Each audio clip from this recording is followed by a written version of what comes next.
দর্শক আসসালামু আলাইকুম।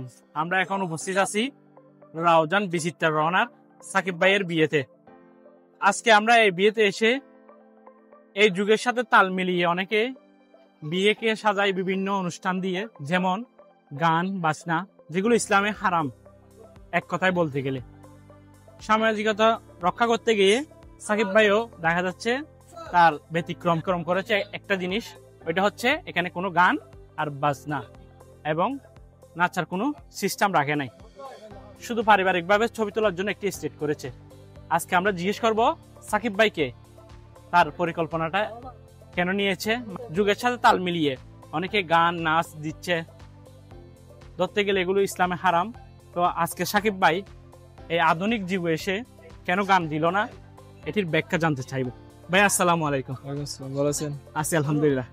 আপনি তো রাউজান বিচিত্রার একজন কর্ণধার, আমাদের সবার সুপরিচিত রাউজান পরিচরে হাটাজারি রাঙ্গুনিয়া, বলতে গেলে চট্টগ্রামের প্রায় জায়গা আপনাকে চিনি। আজকে আপনার দাম্পত্য জীবনে পদার্পণ করতেছেন, আজকে আপনার মেহেদি অনুষ্ঠান, আজকের অনুভূতিটা কেমন? এবং আরেকটা ব্যাখ্যা জানতে চাই, এখনকার বিয়েতে গান বাজনা না হলে তো বিয়েটা মানে বলে যে ইয়াং জেনারেশন বিয়ে জমে না বা আসে না। তো আজকে অনেক মেহমান দেখতেছি আপনার এখানে, বা আপনার গান বাজনা নিয়ে কোনো পরিকল্পনা ছিল নাকি আপনি ছোট থেকে ভাবতেন আমি এগুলো করবো না? না, এটা আসলে আমরা যখন ঘুমাই, মনে করেন অন্যজন যখন বিয়ে করে, সেটা যখন রাতে ঘুমাই, হ্যাঁ, কোনো পরিশ্রম করে অনেকে এখানে চাষা, মানে সব রকম মানুষ আছে, ঠিক আছে। রাতে ঘুম কিন্তু মানুষের অত্যন্ত প্রয়োজনীয় একটা জিনিস, ঠিক আছে। আমরা যখন রাতে এগুলো শুনি, মাথার মধ্যে কি একটা হয়ে যায়, দিনেও গ্যাঞ্জাম রাতেও গ্যাঞ্জাম, যে অবস্থা, এটা একটা শব্দ দূষণ। আচ্ছা আচ্ছা, তো মানে আপনি বলতে চাচ্ছেন যে গান বাজনাটা শব্দ দূষণ? এটা মনে করেন ইসলামে তো মানা, কিন্তু এমনি স্বাভাবিকভাবে চিন্তা করেন, ধরতে গেলে এটা টোটালি ব্রেনের জন্য ক্ষতি। একজনের দ্বারা 500 শত মানুষের কষ্ট হবে, এটা কি ভালো? এটা তো আসলে ভালো না, এটা আমি চাই না, সেজন্য। আর আমি চাইলে কোনো ব্যাপার না, আমি চাইলে অনেকে ফিরিয়ে দিবে, এটা আলহামদুলিল্লাহ। স্পন্সরের জন্য অনেক আসলে সেরকম না, এটা দিবে, কিন্তু সব জায়গায় যে ফিরিয়ে নেওয়া বা সবকিছু ভালো না, মানুষের ক্ষতি করতে চান। এখানে যদি 2000 টাকাও যদি খরচ করে আনি, ঠিক আছে, আমি যদি সেগুলো দিয়ে 10 জন মানুষ খাওয়া, এটা আমি চাই উত্তম। এক্সট্রা খরচ না করে, এটা আসলে অতিরিক্ত। আপনার আগদু তো কিছুদিন আগে হয়েছে মসজিদে, মানে আগদো এখন অনেকে আগদো না দিয়ে অনেকে বিয়ের দিনে আপনার স্টেটে আগদো দেয়, ওইটা নিয়ে যদি কিছু বলতে। এটা আসলে পার্সোনাল, আমার আচ্ছা জ্ঞান নেই। দর্শক, চট্টগ্রাম টাইমস আপডেটের পক্ষ থেকে রাউজান বিচিত্রার অ্যাডমিন সাকিব ভাইকে শুভকামনা, এবং সাকিব ভাই দর্শকের উদ্দেশ্যে যদি কিছু বলতেন। দর্শকদের যেটা বলতে যাচ্ছি, আমার জন্য, আমি বিয়ে করতে আমার টাকা আছে লক্ষ লক্ষ টাকা, ঠিক আছে। তো আমি আমার অপচয় করে অনেকে বিয়েতে, ঠিক আছে, অপচয় না করে এটার মাধ্যমে যদি আমি 50-100 মানুষকে বেশি খাওয়াতে পারি, ঠিক আছে, এটা তো আরো ভালো হয়। আর যে গান বাজনা, এগুলা যদি আমি লিমিটের মধ্যে থাকা উচিত। এটা যখন 100 বারে, একবারের জন্য 100 বার করতে হবে, ওদের ব্রেন, অনেকে অসুস্থ রোগে থাকতে পারে, পরীক্ষাতে থাকতে পারে, অনেক সমস্যা হতে পারে, হ্যাঁ। ছোট বড় একটা শব্দের লিমিটের মধ্যে থাকে, এগুলো আনলিমিটেড। মানুষের প্রতি আসলে প্রশাসনের কাছে অনুরোধ জানাবে, এগুলো বৃদ্ধি জানা উপযুক্ত ব্যবস্থা নেই, এটা আমার একটা দাবি রইল। আচ্ছা আচ্ছা, সাকিব ভাইকে অসংখ্য ধন্যবাদ চট্টগ্রাম টাইমস আপনাদের সাথে কথা বলার জন্য, এবং আপনার আজকে এই অনুষ্ঠানে এসে অসংখ্য ভালো লাগতেছে দেখে। এখন সচরাচর এগুলো হয় না দর্শক, তো দেখে ভালো লাগতেছে। দর্শক, আমরা এখন কথা বলবো রাউজান বিচিত্রার আরেকজন অনার, যিনি সাকিব ভাইয়ের বন্ধু, ওনার সাথে আমরা কথা বলবো। ভাইয়া, আপনাকে স্বাগতম চট্টগ্রাম টাইমসকে আমার পক্ষ থেকে, এবং হচ্ছে এত সুন্দর একটা আয়োজনের মধ্যে যে ওনারা যে আমাকে যে কিছু বলার জন্য সুযোগ দিয়েছে, সেই জন্য চট্টগ্রাম টাইমস পরিবারকে আমার ব্যক্তিগত এবং রাউজান বিচিত্রার পক্ষ থেকে শুভেচ্ছা জানানো হলো।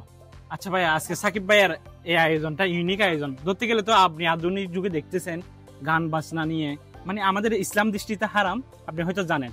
তো এটা নিয়ে যদি কিছু বলতেন। আমি ব্যক্তিগতভাবে আপনার অনেকগুলো বিয়েতে গিয়েছি, আমি অংশগ্রহণ করার সুযোগ হয়েছে আমার, মুসলিম হোক, সেটা হিন্দু হোক, সেটা বড়ুয়া হোক, ঠিক আছে। তো বিভিন্ন ধর্মের বিভিন্ন অনুষ্ঠান আমি গিয়েছি বিভিন্ন বিয়েতে, কিন্তু গান বাজনার যে অতিরিক্ত অর্থ যেটা এখানে থেকে যায়, ঠিক আছে, এই গান বাজনা অর্থটা যদি আমরা এটা যদি সমাজে যে দুস্থ মানুষ যেগুলো আছে ওগুলোর পেছনে আমরা যদি খরচ করি, তাইলে এই টাকাটা বা এই অর্থটা, অতিরিক্ত অর্থটা কিন্তু আমরা ভালো কাজে ব্যবহৃত হতে পারে। এই অর্থটাও কিন্তু আপনার মানে খারাপ কাজে অপচয় হবে না। ইভেন আপনি একটা কথা চিন্তা করেন, যদি এই টাকাটা যদি এখানে চলে যায়, এই অর্থটা যদি আমরা অন্য জায়গায় যদি খরচ করি বা বিভিন্ন গরিব বা সেটা ইতিমখানায় হোক, তাহলে এটা আমাদের জন্য বা যারা অনুষ্ঠানটা করে তারা ভালো জায়গায় খরচটা করতে পারবে। আর একটা জিনিস হচ্ছে, এখন যদি আপনার সাউন্ড বক্স বলেন, ডিজে গান বলেন, এগুলো যদি বাজান, ঠিক আছে, তাহলে দেখা যাবে হচ্ছে পার্শ্ববর্তী এলাকা, সেখানে রোগী থাকতে পারে, বা হচ্ছে আপনার শিক্ষার্থী থাকতে পারে, হয়তো পাশের কোন এলাকার কোন শিক্ষার্থী পরীক্ষা থাকতে পারে, তাইলে সেটা কিন্তু মানে এটা শব্দ দূষণ হচ্ছে এবং তার পড়ার ক্ষতি হচ্ছে, বা রোগী থাকলে তার অনেক মারাত্মক দুর্ঘটনাও ঘটতে পারে বলে আমি মনে করছি। আচ্ছা, সাকিব ভাইয়ের আজকে নতুন জীবনে শুরু করতে যাচ্ছে, একজন পুরুষের মৃত্যু এবং বিয়ে আল্লাহর হাতে। তো আজকে ওনার আজকে এই শুভ অনুষ্ঠানে এসে কেমন লাগতেছে? আমার বন্ধু নাইমুল হোসেন সাকিব, তার সাথে আমার 6 থেকে 7 বছরের বন্ধুত্ব। আমি তাকে ফ্রেন্ড হিসেবে মানে গিয়া করি না, সে আমার আর একটা ভাই হিসেবে আমি তাকে মানে সবসময় তাকে দেখি।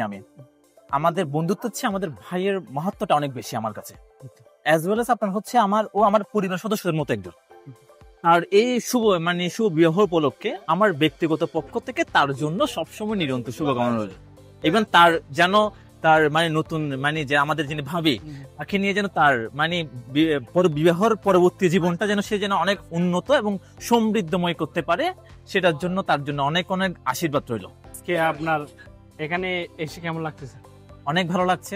একদম ধরতে গেলে অনেকগুলো বন্ধু বান্ধব অনেকে আসছে, আমাদের বন্ধু বান্ধব, আবার হচ্ছে অনেক পরিচিত মানুষকে দেখলাম এখানে, সব মিলে ভালোই লাগছে এবং খুব সুন্দর অনুষ্ঠান দেখলাম।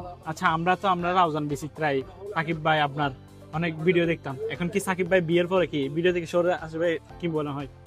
আসলে আপনারা যতটুকু জানেন, রাউজান বিচিত্রা সবসময় শিক্ষামূলক মানবিক কার্যক্রমগুলো সবসময় তুলে ধরে।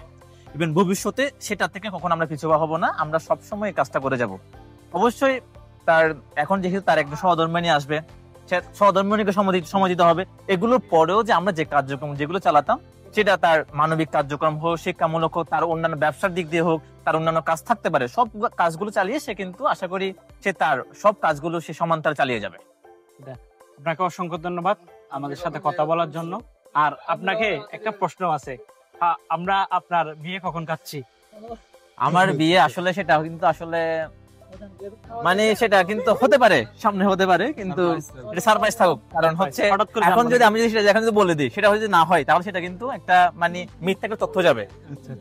তো আমরা চাচ্ছি হচ্ছে আমি যখন হবে অবশ্যই সেটা সবাইকে জানিয়ে করবো। সেটা ফাইনাল হওয়ার সময় কি আমাদের ঘোষণা আসবে? অবশ্যই আসবে, কেন আসবে না? সেটা পেজ থেকে হোক, যে কোনো জায়গা থেকে হোক, সেটা অবশ্যই জেনে যাবেন সেটা সবাই।